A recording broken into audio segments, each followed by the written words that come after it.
So now that we've learnt about infection and antimicrobial resistance, we're going to look at what pharmacists do in all of this. So pharmacists are involved in both the drug discovery and design processes, but also they're involved in the patient aspects of care, so deciding which medicines are most appropriate for patients, but also how patients can make the most out of the medicines that they're taking.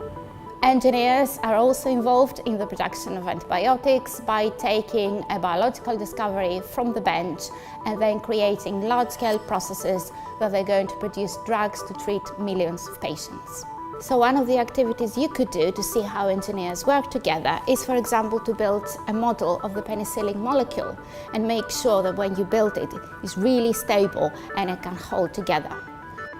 So when we're thinking about the design of a medicine, we need a model to help us to think about what both the drug does to the body, but also what the body does to the drug. So one of the ways that we can demonstrate this is through the laboratory equipment that we've set up, and that shows the journey of a drug all the way through the body, and it shows all the organs that act on it, such as the stomach, the kidneys and the liver.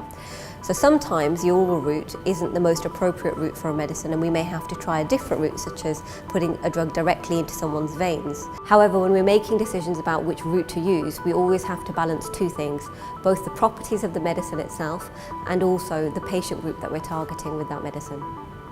As you've seen, pharmacists and engineers are heavily involved in the process of drug discovery all the way through to availability to patients. And the key point I'd like to give is that pharmacists are your first point of call whenever you have any query about your medicines.